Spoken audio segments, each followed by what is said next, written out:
السلام علیکم عزیز ناظرین. ہم سب کی خواہش ہوتی ہے کہ ہم ایک صحت مند، خوشحال اور خوشگوار زندگی گزاریں. لیکن اکثر ہم جسمانی بیماریوں کی وجہ تلاش کرتے وقت ایک بڑی حقیقت کو نظر انداز کر دیتے ہیں کہ ہماری ذہنی و روحانی کیفیت کا ہماری جسمانی صحت پر کتنا گہرا اثر ہے. آج ہم اس موضوع پر ایک تفصیلی گفتگو کریں گے اور جانیں گے کہ ہماری کئی بیماریوں کی اصل وجہ کیا ہے. اکثر ہم سمجھتے ہیں کہ معدے کی تیزابیت زیادہ مرچ مسالے والے کھانے کھانے سے ہوتی ہے، لیکن حقیقت میں اس کی بڑی وجہ ذہنی دباؤ اور بے چینی ہے. جب ہم مسلسل پریشانی میں رہتے ہیں، ہمارا جسم تیزابی مادے زیادہ پیدا کرنا شروع کر دیتا ہے جو معدے کی جلن اور تیزابیت کا سبب بنتی ہیں.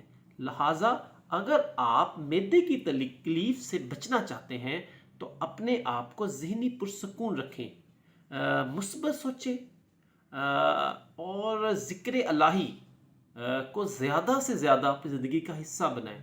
اگر آپ اللہ کی طرف اپنی زندگی بنائیں گے تو آپ معدے کی تکلیف سے کافی حد تک دور رہ سکتے ہیں. لوگ سمجھتے ہیں کہ زیادہ نمک کھانے سے بلڈ پریشر بڑھ جاتا ہے، لیکن در حقیقت جذباتی بے ترتیبی، غصہ، حد سے زیادہ فکر کرنا اس بیماری بلڈ پریشر جسے خاموش قاتل کہا جاتا ہے اس کی سب سے بڑی وجہ ہے. جب ہم غصے میں آتے ہیں یا ذہنی دباؤ کا شکار ہوتے ہیں تو ہمارا خون تیزی سے گردش کرتا ہے اور بلڈ پریشر بڑھ جاتا ہے. اس کا حل یہ ہے ہم اپنے جذبات پر قابو رکھیں، درگزر کریں، معاف کرنا سیکھیں اور اپنوں کے ساتھ پیار محبت سے رہیں، تعاون کریں، اور اس سے آپ کے دل کو بھی سکون ملے گا اور بلڈ پریشر جیسا موضوع مرض بھی آپ سے دور رہے گا. کولیسٹرول کی زیادتی کا تعلق صرف چکنائی والی غذا سے نہیں ہے، بلکہ ہمارے طرز زندگی سے اس کا بہت گہرا تعلق ہے. جب ہم بہت زیادہ وقت ایک سیٹ پر بیٹھے رہتے ہیں، جب ہم ورزش نہیں کرتے، جب سستی اختیار کرتے ہیں، جب ہم اپنی لائف سٹائل کو بہتری کی طرف نہیں لے کر جاتے تو ہمارے جسم میں چربی جمع ہونا شروع ہو جاتی ہے. اور چربی جمع ہوتی ہے اور جو چربی ہوتی ہے وہ کولیسٹرول کو بڑھانے کی وجہ بنتی ہے. آپ کا جو بلڈ گزر رہا ہوتا ہے وہ رکنا شروع ہو جاتا ہے، وہ آپ کی نالی سکڑنا شروع ہو جاتی ہے. اور اس کا بہترین علاج یہ ہے کہ ہم روزانہ کی بنیاد پر ورزش کریں، متحرک رہیں، کھانا کھانے کے بعد زیادہ سے زیادہ واک کریں، اپنی لائف میں واک کو بڑھائیں، اپنی لائف میں سستی ختم کریں، تیزی سے کام کریں تاکہ آپ کی بلڈ ویسلز میں سے خون گزرتا رہے اور آپ کولیسٹرول جیسے موضوع مرض سے بچے رہیں. شوگر کی بیماری صرف گلوکوز کی زیادتی کی وجہ سے نہیں، بلکہ انا، ضد اور سخت رویے کی وجہ سے بھی ہو سکتی ہے.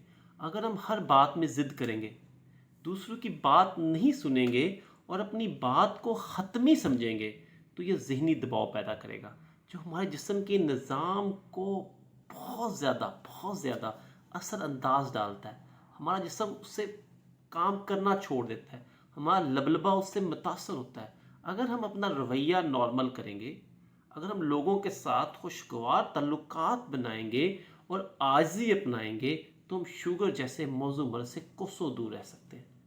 آپ اپنی زندگی کا رویہ بدل کے شوگر سے نجات حاصل کر سکتے ہیں. بیماریاں صرف اور صرف جسمانی یا غذائی عوامل کی وجہ سے نہیں ہوتی، بلکہ ان کی وجوہات بہت گہری ہوتی ہیں. طبی ماہرین اور روحانی ماہرین نے بیماریوں کی وجہ کو 4 اقسام میں یا 4% میں تقسیم کیا ہے. پہلے آتے ہیں روحانی اسباب. بیماری میں 50% روحانی اسباب ہوتے ہیں. بیماریاں روحانی کیفیت ہمارے جسم پر ایک گہرا اثر ہوتا ہے. اللہ تعالیٰ سے دوری، بے سکونی، گناہوں میں ملوث ہونا اور دل کی سختی ہمیں ایسی بیماریوں میں مبتلا کر سکتی ہے جن کا علاج دوا سے ممکن نہیں ہو پاتا. اور نفسیاتی مسائل 25% ہوتے ہیں. ذہنی دباؤ، بے چینی، غصہ، مایوسی، خوف جیسے منفی جذبات نہ صرف ذہنی صحت بلکہ جسمانی صحت پر بھی بہت گہرا اثر ڈالتے ہیں۔ معاشرتی اسباب، 15% معاشرتی اسباب ہوتے ہیں۔ ہمارا معاشرہ، ماحول ہماری صحت پر ایک بہت گہرا اثر ڈالتا ہے۔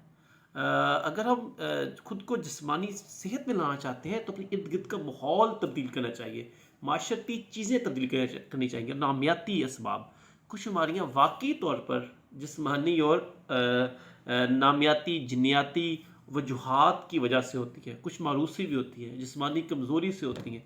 تو یہ تمام وجوہات ہیں جو مل کر بیماری بناتی ہیں۔ ہمیں خود کو نامیاتی طور پر، جسمانی طور پر ٹھیک کرنا ہے، معاشرتی طور پر ٹھیک کرنا ہے، نفسیاتی طور پر خود کو بچانا ہے، اور روحانی طور پر اتنا مضبوط کرنا ہے کہ ہم بیماریوں سے دور رہ سکیں۔ اگر ہم چاہتے ہیں کہ ہماری زندگی صحت مند اور خوشگوار ہو تو ہمیں اپنی سوچ اور طرز زندگی بدلنی ہوگی۔ ہمیں چاہیے کہ ہمیشہ مثبت سوچیں، دوسروں کے ساتھ نرمی سے پیش آئیں۔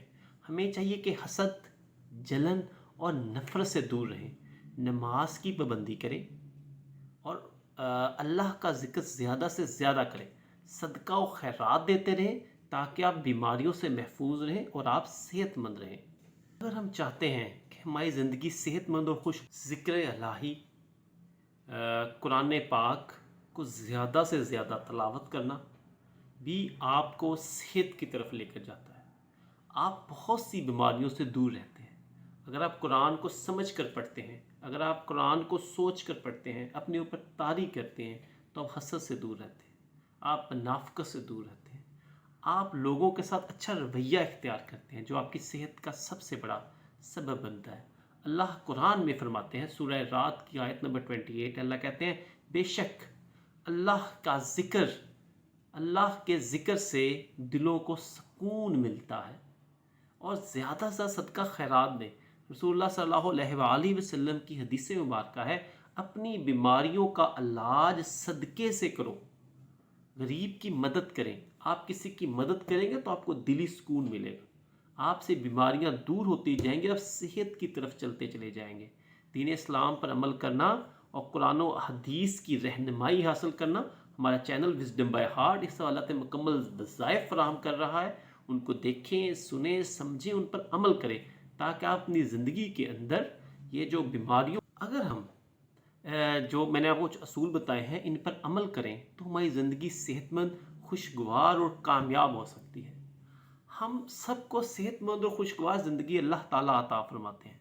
اگر آپ کو میری یہ معلومات اچھی لگی ہیں، یہ باتیں آپ کو اچھی لگی ہیں، اس چینل وزڈم بائی ہارٹ کو سبسکرائب کر دیں، اس ویڈیو کو زیادہ زیادہ شیئر کریں، اور یہ جو ہمارا پلے لسٹ ہے دعاؤں کی، بلیسنگز کی، ان کو زیادہ زیادہ لوگوں سے شیئر کریں۔ ہم بیماری بائی بیماری، ڈیزیز بائی ڈیزیز، اس کا وظائف، طرز زندگی میں تبدیلی کی ویڈیوز اپلوڈ ہیں ہمارے چینل پر، ان کو دیکھیں، اور باقی چینلز کی ویڈیو ڈے بائی ڈے آ رہی ہیں۔ ان چیزوں کو زیادہ نالج حاصل کرنے کے لیے چینل کو سبسکرائب لازمی کریں تاکہ آپ اسلام سے اپنی زندگی میں صحت اور خوشحالی